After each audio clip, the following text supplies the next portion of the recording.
The following program and contents, including the views and opinions expressed by the host and any guest speakers, are solely for informational and entertainment purposes. The views and opinions expressed are not endorsed or supported by rel-mar Media Company, the X Zone Broadcast Network, their employees, affiliates, or advertisers. The host and guest speakers are solely responsible for their own perspectives, and their views do not reflect those of rel-mar Media Company, the X Zone Broadcast Network, their employees, affiliates, or advertisers. The information provided in this program should not be considered as professional advice or as a substitute for professional consultation. Listeners and viewers are encouraged to form their own opinions and seek independent advice when necessary. rel-mar Media Company, the X Zone Broadcast Network, their employees, affiliates, and advertisers hereby disclaim any liability for any claims, damages, or losses incurred as a result of the information presented in this program.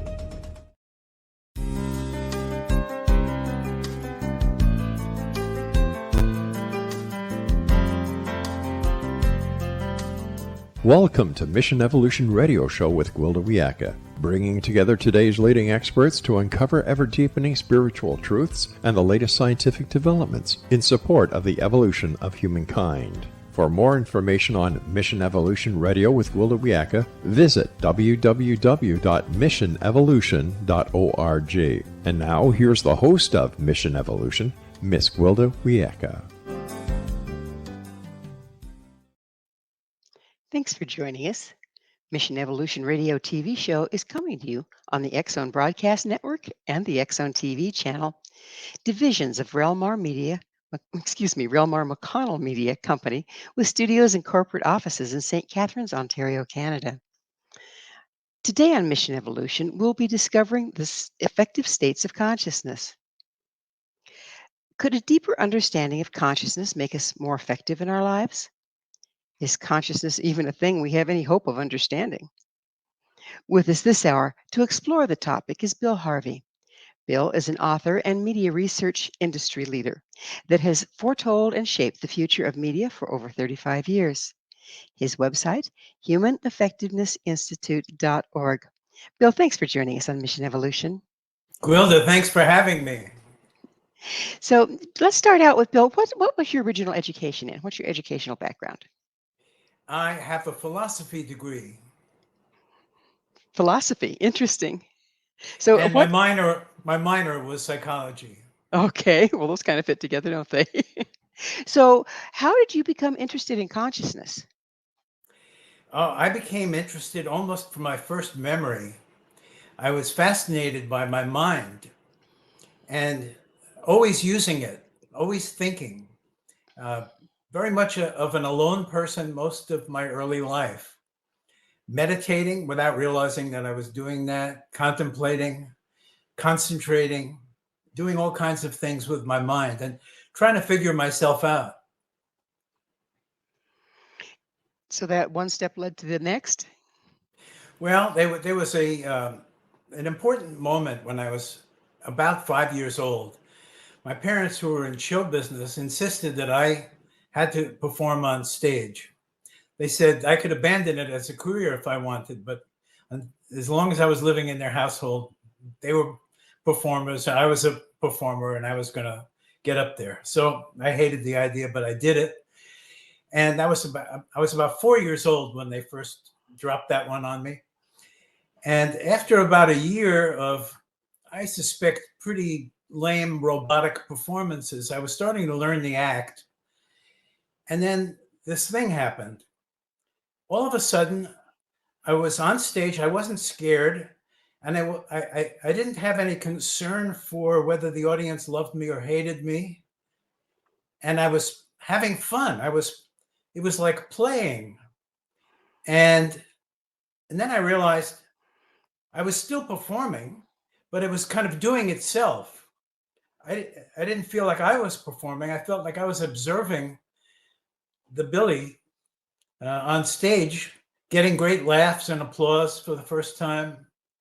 And I was kind of watching myself from the outside. I was almost having an out-of-body experience. I kind of sensed myself above and beyond, behind my body. So anyway, that left me thunderstruck. It was an aspect of life I had never suspected existed. I didn't know what it was. And I was unable to talk about it much because I couldn't express myself very well, even to myself. So I kept it to myself.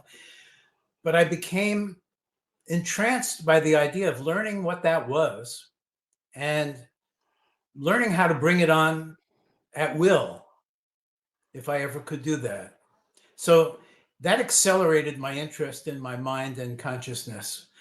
And it led me to continue to study myself.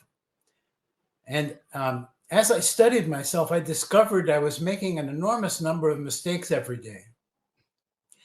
And I was making mistakes because of the way I was using my mind. My mind was throwing up various impulses.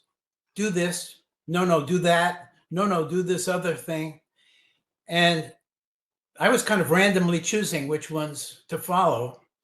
And that turned out to be not a very good method. So I started to study my own methods for making decisions. I started to give myself a little more time before reacting to people's questions or to events around me. So I became a student of consciousness. You several times have mentioned consciousness and the brain as being kind of one and the same thing. Is consciousness in the brain or is it elsewhere? I believe, and I have some reason to believe, that consciousness came first in the universe, and everything else came from consciousness. Therefore, the brain is really kind of like the personal computer for consciousness. It's an assisting tool, but not the principal source of our thoughts and feelings and intuitions. So that would follow that you're saying that consciousness exists outside of the human being, outside of the body. I believe that consciousness transcends space and time.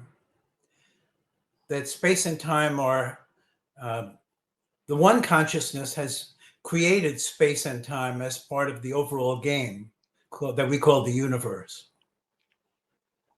I believe that we're all part of that one consciousness. You've stated that reality at its core is consciousness. What do you mean by that? Well, this argument or this debate goes on from the beginning of history. From the beginning of history, deep thinkers have always thought that there were two primary conditions of life or reality. One is matter, all this solid stuff around us, the computer that I'm sitting in front of, and so on and so forth, and mind, which is what they called it at the time. They didn't call it consciousness. But mind and matter, the question always was, which had come first? Did mind exist first and then create matter, or did matter exist first and create mind? It's pretty clear that in the current culture, the public perception of what science has taught us is that matter came first, and that mind didn't exist until matter, really matter and energy, two sides of the same thing. Matter and energy existed, banged against each other for a long time, kind of accidentally and randomly. And that started to create things that could reproduce. They were things, and they were living, that is, animated. They were able to move around. They had senses like eyes and ears, and they had a factory, or at least the female of the species had a factory where that reproduction of the species could occur. And all of that was an accident. It was just brute force smashing against brute force until this happened, which I find unlikely. And I'm in company with Einstein in rejecting the idea that it's even vaguely possible that accident could account for this universe that we behold. So is that the state you're talking about where matter came before consciousness? That's the theory. Well, the theory of matter coming first goes way, way back, but it becomes exalted in the period since the theories about the Big Bang.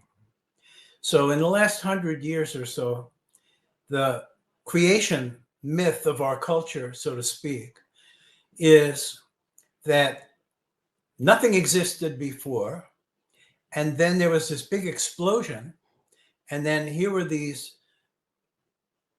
bolts of energy and blobs of matter flying around. That theory was later modified by quantum theory. So in the 30s and 40s and 50s, as quantum theory was being formed, the basic premise of quantum theory was that even in nothingness, something is going on. And that something is going on. So the most articulate explanation of this was from John Wheeler,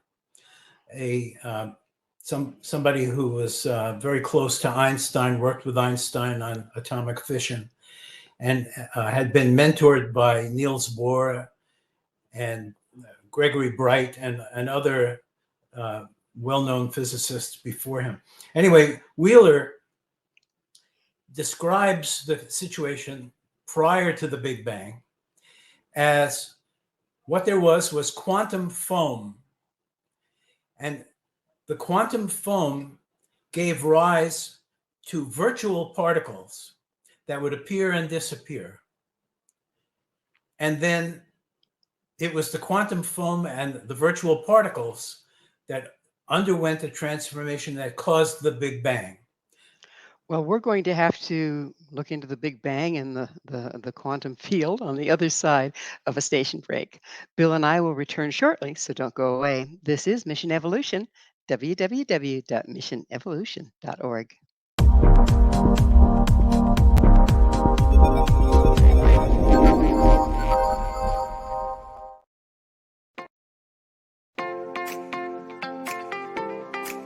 Are you interested in evolving with the times and becoming all you can be?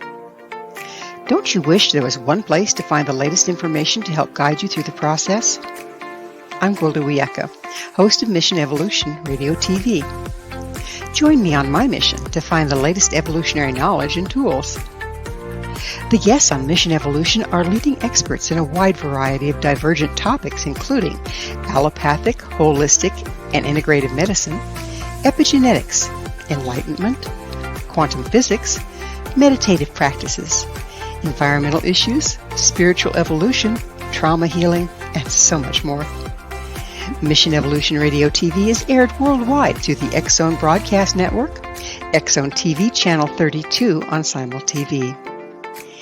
You can enjoy our archives of radio or TV shows with our compliments at www.missionevolution.org.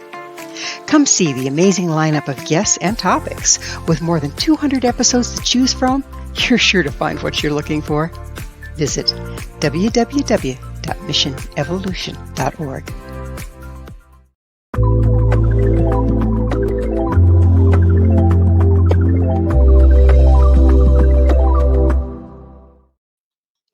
What does consciousness have to do with effectiveness?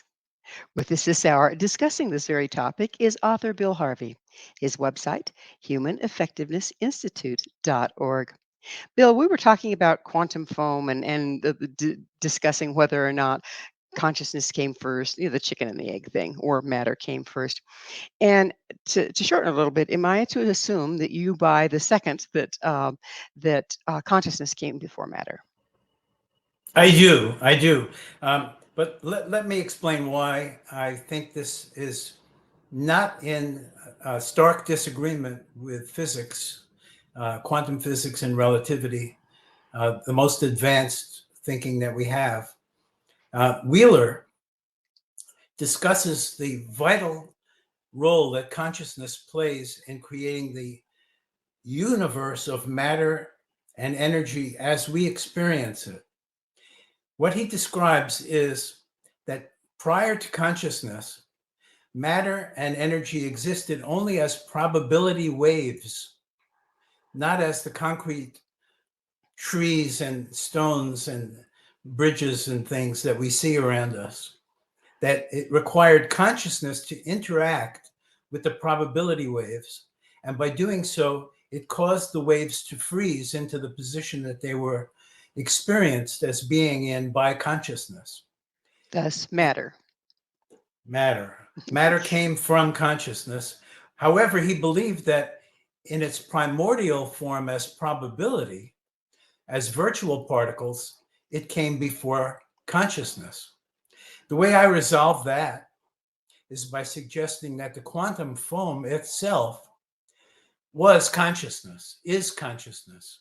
That what he describes as the quantum foam with its arising virtual particles, the same way that thoughts and feelings arise and disappear in our minds.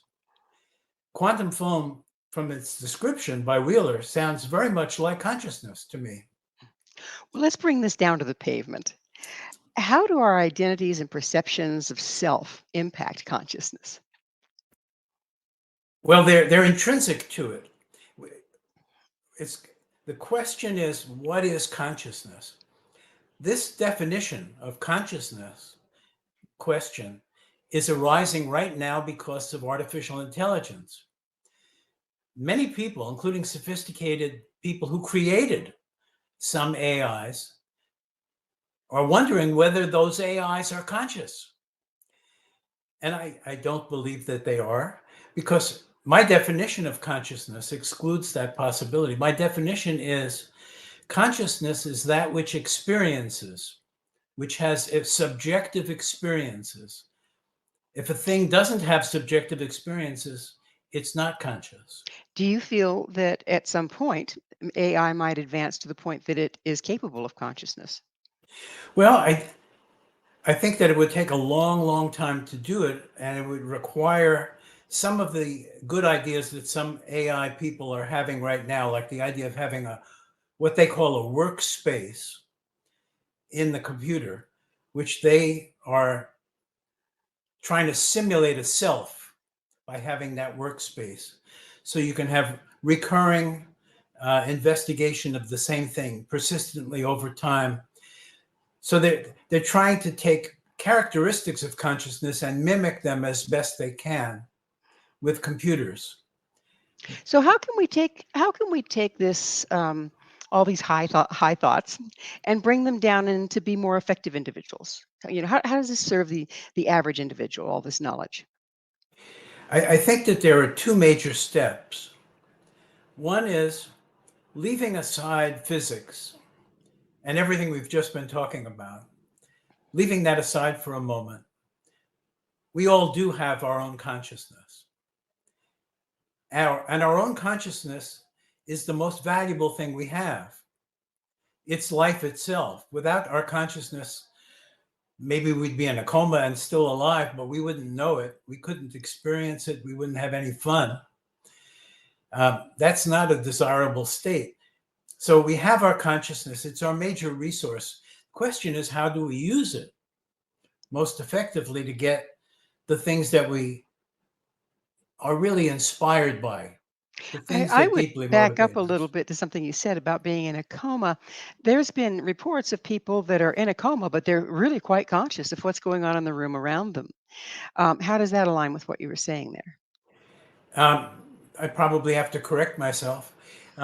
In fact, my wife has had that experience. It wasn't that she was in a coma. She was under anesthetics and she couldn't feel any pain. But during the surgical operation, she heard every word the doctors were talking about. They were talking about Mexican food and the preparation thereof while they were operating on her. And they verified that afterward. So yes, even in deep states of what appears to be non-consciousness, there could still be consciousness. And to further seemingly contradict what I just said, I believe that everything is made out of consciousness. Everything we experience, everything in the universe at its core is consciousness. And we're making matter and energy and space and time out of it. And the one self that exists is living through all of our roles, kind of like a game player in a video game playing through an avatar. You mean all our roles like human being, dog, tree, You and me. porpoise? Are you including the inanimate objects as well in this? Absolutely. Hmm. Okay. And that goes back to ancient traditions that believed that everything had life, everything had consciousness, everything had spirit. I think that's a valid intuition. Now, science will rule on these things someday, but science is awfully close right now. Wheeler brought us very, very close. I mean, if you look at the three physicists that are most important to us today in terms of quantum physics and relativity, it's Einstein, Wheeler, and Hawking. And all of them, in one form or another, agree with what Wheeler said, which is incidentally called the anthropic participatory principle, that consciousness is what makes matter look like it does to us. And why I say that that's important is science in the near future is likely to say consciousness may have come first. We may all be part of one intelligent consciousness. The universe may be intelligent. We can't rule those things out. Science has not implied those things in the last 200 years, and that's got something to do with the condition of our culture and the pessimism and lack of inspiration and so on and so forth. But So Bill, again, I would ask you, how can we use this knowledge to impact our personal lives? How can we make this work for us? we need to practice metacognition. Metacognition is paying attention to your own thoughts and feelings.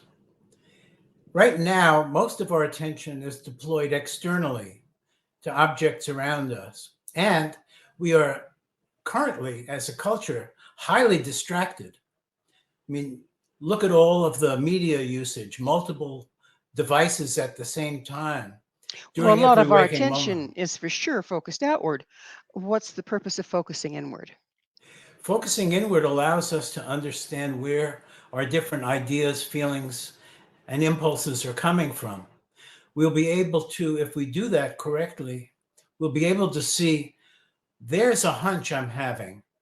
Why am I disregarding that hunch? I'm just continuing to go talking when I have this hunch that I'm offending somebody standing nearby. Why don't I pay more attention to my hunches? Also, why do I dislike that person? I just met them.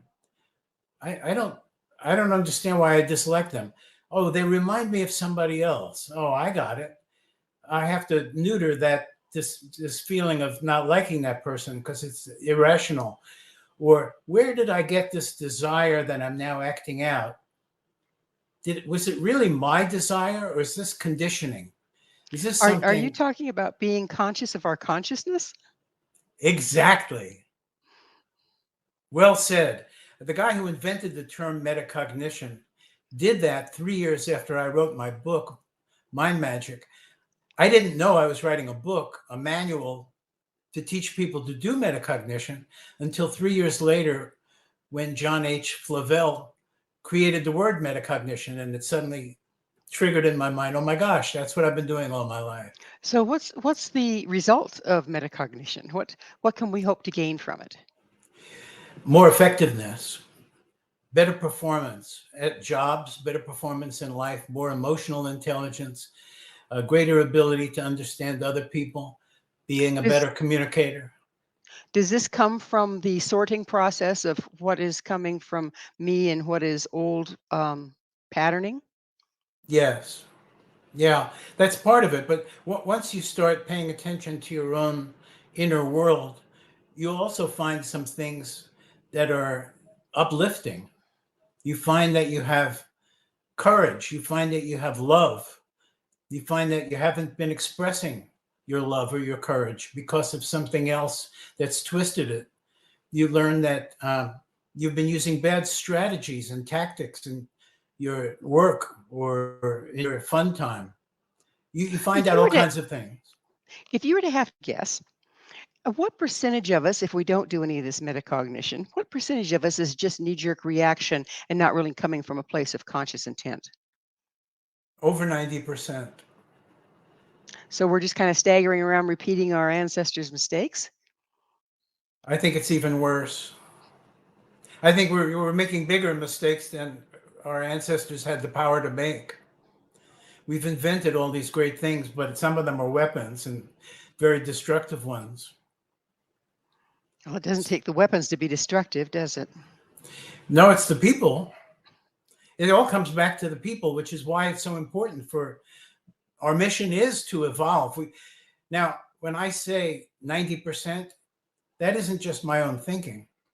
If you look at the 7 different networks that have been discovered in the brain just in the last 10, 20 years, one of them is called the default network, which is the one that's used most often and is very close to states of insanity. It's very close to the description I gave of the way I functioned as a child, with one impulse following another impulse and no real way of sorting them out in an intelligent way. That's the way we use our minds. Neuroscience knows this as a fact.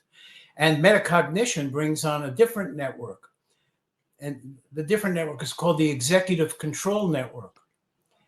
And Well, the more we use, we're going to need to look at an executive control network, which is quite fascinating, on the other side of another station break. Bill and I will be right back to continue our discussion, so you stay right there. This is Mission Evolution, www.missionevolution.org.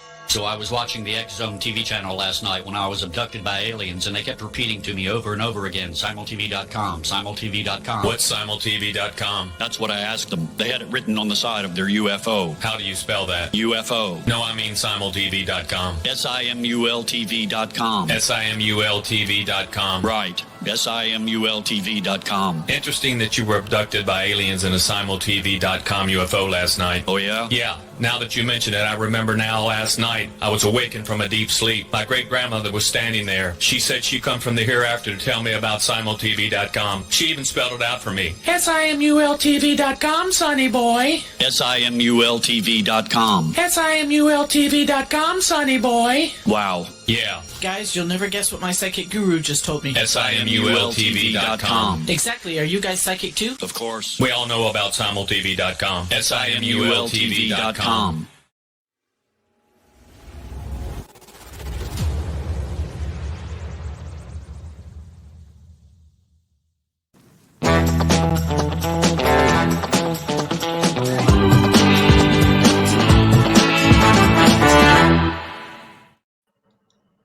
Are you conscious or just running on default? This is Mission Evolution, missionevolution.org. With us discussing the nature of consciousness is Bill Harvey. Bill, we were getting into the default settings versus something you might be able to be more conscious in the control of. Would you continue with that? yes, you can be rational and emotional at the same time. One of the things we do in the default state is we love dichotomies. We love things that are polar opposites of each other. We like to sort things simply into one bucket or the other.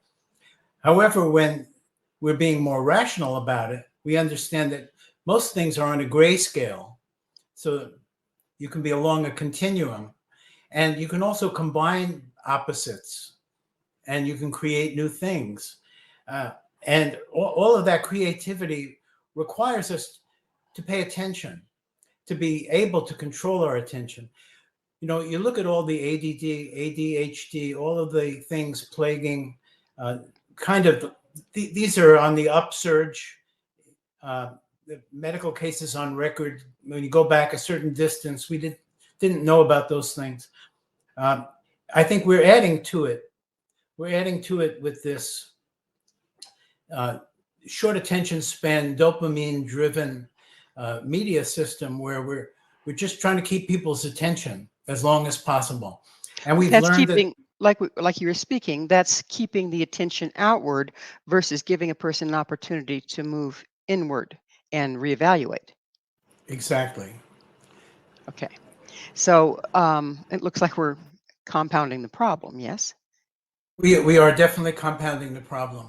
Okay. Uh, So as an individual, how do we combat that? It's around us everywhere. well, there are some tricks that we can use that can help us get into the observer state, which is the state of metacognition. And those tricks include not only consciously paying attention to what's going on inside of us, but also paying attention to what's going on around us, and to doing both simultaneously, and to hold back reactions for a longer period of time. So if you have an impulse, don't act on it immediately. I mean, those are some simple rules. A much more important simple rule is the danger of negativity. Let me go back for a moment to physics, just for a moment, to Wheeler. So Wheeler said that consciousness helps create the reality that we experience. So you don't really need physics to explain that negativity draws more negativity to it, and it propagates, it reproduces, it expands. You can't fight negativity with more negativity. You just keep sinking lower and lower into negativity. So one of the simple tricks is when you sense any negativity in yourself, turn off the alarm. It's like an alarm clock. Remember the alarm clock. The alarm clock goes off in the morning. The first thing you do, maybe you thank the alarm clock, but you turn it off. It's done its job because it's alerted you. Negativity is part of our being. It occurs as a survival-based mechanism to warn us about something. It's, to alert us. And the thing we should do as soon as we sense our own negativity is to diagnose what's causing the negativity. So the first step is turn off the alarm, turn off the negativity alarm. You don't need to feel the bad feelings anymore. They don't feel good. They lower your immune system.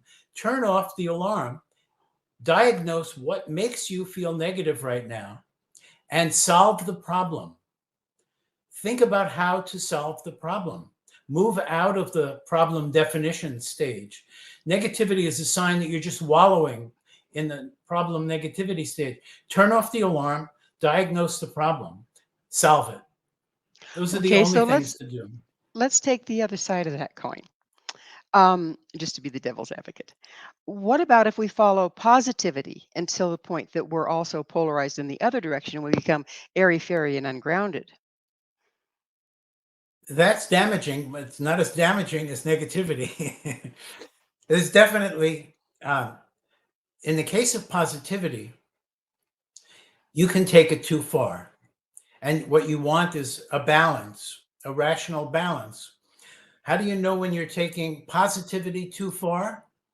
Well, you may find that you're buttering somebody up, and it may be fairly obvious to both of you that you're buttering them up. That's a fairly obvious thing to catch. I much rather would see us all making that mistake than the mistake we're making now. But you're saying it's a balance between the two? No, I think what we have to balance is our positivity. We have to definitely quickly move out of negativity while using its advice. The advice is something's wrong, something's making me feel bad. What is that something? How do I solve it? But don't stay in negativity. It's just to bring your attention to something. What about, there's a lot of large problems, and that's what we're being confronted with on the media, okay, is seemingly unsolvable things. How do we work with that? We shouldn't be attached to the outcome. We should prefer to reach an outcome, but we shouldn't get attached to it. As soon as we allow ourselves to become addicted to success in anything, it begins to change us internally. It makes us needy and dependent. It makes us unable to perform at our highest level. Well, this seems a little contradictory to me. In one sense, you're saying the way to turn off the alarm and then look for the solution. And then you're telling me don't be attached to having a solution.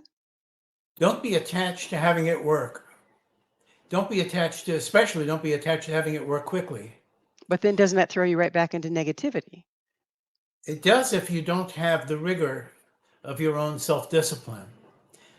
I mean, metacognition ultimately has to work with both the emotions, feelings, and images in the mind and mental verbalization, everything that constitutes your consciousness. So you have to have mastery over all of that. It has to be, you have to have integrity. It all has to fit together. It all has to work together. And if you look at performance and understand human performance, whether it's sports performance or musical performance or scientific performance, performance is hampered when you're too attached to winning. So where does spontaneity fit in here? Spontaneity is very important in the flow state. Now, I mentioned metacognition, and I also mentioned the flow state. Those are the two states of higher consciousness that I'd like us to focus on. Metacognition is the more achievable state. There are some simple rules. We can all learn to do that. So Flow state, is metacognition a bit like having an internal witness? yes.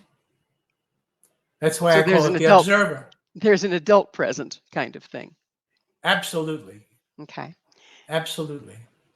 And flow state is a higher level that it's very hard to get into if you're not already in the observer state.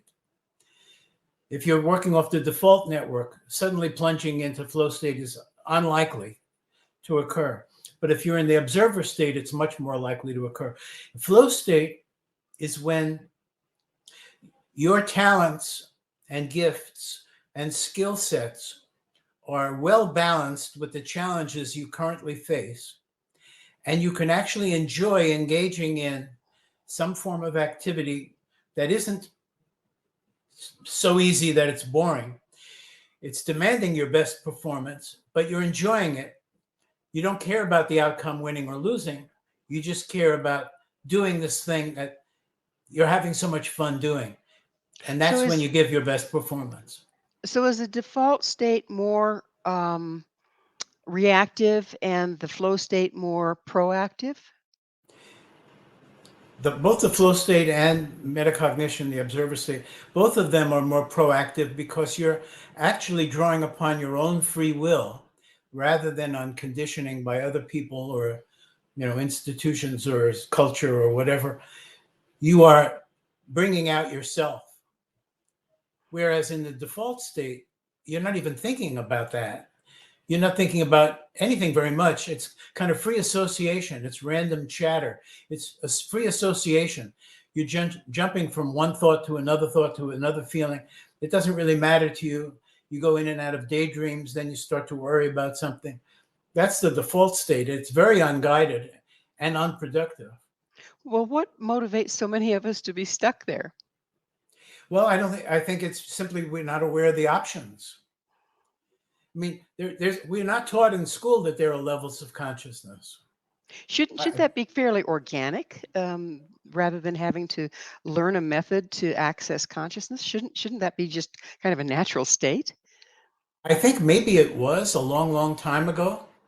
If you go back to Neanderthals, there's a lot of evidence now from archaeologists that Neanderthals were great hunters and were very capable of tool usage and inventing things and thinking out situations, much wiser than we gave them credit for. Back then, life was simpler. There wasn't that much coming in. There wasn't that much impinging on us. That suddenly changed when language became visible 6,000 years ago. why was that important? Every species has a dominant sense. Dogs, cats, it's smell. Whales, dolphins, it's hearing. Primates, humans, apes, monkeys, chimpanzees, it's seeing. Vision is our dominant sense. 70% of the energy in the brain is being used by the eyes. When you close the eyes, energy usage in the brain drops sharply. So eyes are everything to us. And when we were just talking language, we were able to coordinate the hunt and do valuable things monosyllabically. Once we were able to start encoding our language and stuff we could see, it changed our whole thinking process. Well, we're going to have to look into how that thinking process changed. You've got it on the other side of a station break. Please stay with us as Bill and I continue to examine the nature of the universe. This is Mission Evolution, www.missionevolution.org.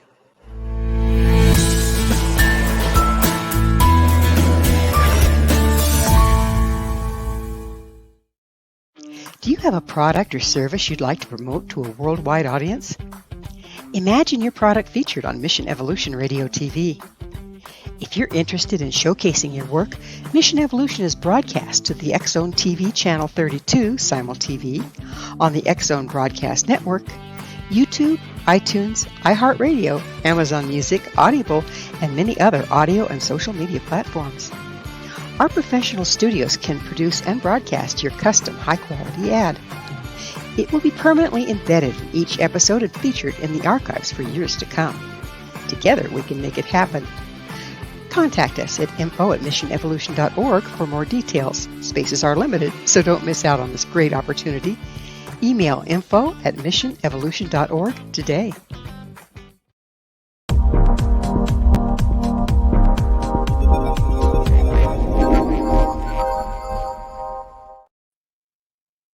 Is the universe trying to give us clues? This is Mission Evolution, missionevolution.org. We're continuing our discussion with Bill Harvey. Bill, let's get into the thing that you've been dancing with here, is these affective states of consciousness. And we were discussing how maybe that was a natural way before, but it's not necessarily our natural way now. You also brought together how everything, by the way you're looking at it, has consciousness and everything is involved in the consciousness. That being the case, is the universe trying to give us cues and clues? Can we look into our environment and find clues into what's an effective state of consciousness? What's an inter way of looking? I believe that the universe is definitely giving us lots of clues. And the most obvious ones are synchronicities, where we may be thinking about something and all of a sudden the music we're listening to, a line of the lyric, has an amazing bearing on what we just thought a second ago. That kind of thing happens to people all the time. And most people just ignore it. I think about what is the universe trying to tell me, and I usually get something out of it. So is that when the inner awareness and the outer awareness come together? The information mixes, suggesting that really we are part of a whole. But from what you've been saying, we first have to unbury our consciousness versus our default setting in order to make those connections? We have, yeah, because we're not paying enough attention. We've been distracted. The culture has become, in the last 6,000 years since written language, has become, I call it acceleritis. We're just accelerating faster and faster and faster every year. And it's very, very distracting. And as a result, we kind of stop thinking about certain things. Anything that's complicated, like what do I want to be when I grow up? Or what is the universe? I mean, we all have this awe and wonder when we're children, but we lose it because we just can't, we don't have the time to think about that. Life is rushing at us. We're just trying to keep up the pace. And so we subscribe to popular notions that are offered to us. They give us choices. Here, you can have capitalism. Here, you can have communism. Here, you can have Republicans. Here you can have Democrats. Here you can have Christianity. Here you can have Buddhism. So all we have to do is pick one. And that's much easier. So that's what we do instead of thinking for these things ourselves. But it's much more valuable if we think them out for ourselves. So again, how can an individual, what are the steps for an individual to reach a more effective state of consciousness rather than knee-jerk reaction? Well, there are 3 special times of day. When you're first waking up in the morning, before you get out of bed, maybe even before you open your eyes, then you have to have a 20-minute alone space during the day. Just tell people you're meditating. They know what that is, and they'll let you alone for 20 minutes. And then just before you go to sleep at night, those are 3 key times to remember this conversation. Because when you first wake up in the morning, sense inside yourself, are you ready to leap up in joy and face a new day as a tremendous challenge and opportunity? Are you enthralled and inspired by this great new day that's dawning? Or if you don't have that feeling, why not? That would make you more effective and you'd have a better time. So try that in the morning. Then let me skip over the alone space for a moment, come back to it. And then when you go into bed at night, there are 2 things to do. Look back over the day and anything that happened that you think wasn't quite perfect, or even worse than that, was humiliating and mortifying and the worst thing that ever happened in your life. But things that you weren't pleased with, that you had some control over, that you kind of screwed it up. And think about what you would do next time in that situation. And when you've gone through the day and you know what to do next time those things happen, then go on to the second thing, which is to contemplate tomorrow. Kind of do a mental rehearsal of what that day is going to be like. What are the major events? What do you hope the outcomes will be? Pre-dream, that is, intensely visualize the way you want it to come out. So The way when you're doing this, are you in effect setting your intent for what you wish to create or co-create the next day? Yes, exactly. And the alone space, the 20 minutes, whether you use it for any other form of meditation or, mind magic, what mind magic advises that you do, which is a form of meditation, whether you use some other form of meditation or my forms of meditation, use that 20 minutes to really catch up with yourself. How's your life going? How's today been going? What's good about it? What's bad about it? What could you fix? What could you do better? Use that 20 minutes a day kind of like as a daily reassessment of everything. So is that a time when possibly a person could spend some time journaling? Absolutely. Definitely. Take notes. Absolutely. So how does that help? So we look at it, okay, it was this, it was that, we judge it, we put it in a box. How's that going to help us? How is that going to help us be more effective? It's going to see how we've been undermining ourselves by negativity, for one thing. So we're going to be able to rise above negativity. Can we undermine ourselves by being Pollyanna and being overly positive and not Definitely. recognizing? Okay. So either Definitely. one can be an issue. Is that? Either one could be an issue, but the one that we culturally have the biggest problem right now is world cynicism, pessimism, people cringing at idealism, the cringe reaction to idealism. Anytime you try to say something positive in social media, somebody's going to jump on you and call it hypocrisy or whatever. That's much worse than Pollyannishness. But yes, I totally agree. So so we've taken those 3 steps. What changes can we expect to see, or where do we have to go from there? We're going to start having creative ideas, possibilities that we hadn't thought of before. Maybe kinds of work that we want to do that we're not doing now. Ever since COVID, people have become more aware of their dissatisfaction with the jobs they landed in through the default network, through living a life driven by the default network. Now they're spending all of their time at a job that doesn't inspire them, or 76% of us or according to Gallup, or in that condition right now. So think about how you might make a transition to a better life. We'll start to get ideas like that. You may also start to get a sense of the fact that you are getting messages from the universe. It may come in the form of hearing a voice in your mind saying just one or two words that have great meaning to you all of a sudden. And you, because you're paying attention internally, they kind of rock your boat and you say, wow, why don't I do that? So is this kind of like when you're in the default state, there's nothing new. You're doing the same old thing in the same old way and maybe expecting different results, which of course is the definition of insanity, right? Exactly. But if you're in the introspective state, or does that put you in connection with, say, the unified field, the unified consciousness, and something new can come forward that hasn't already been a rerun?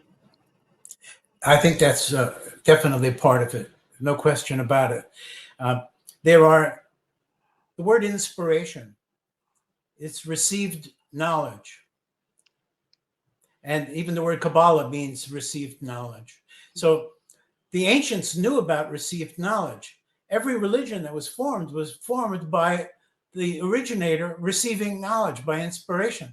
We all can get inspiration from the benevolent field around us. Why is it benevolent? Because we are it. It is us.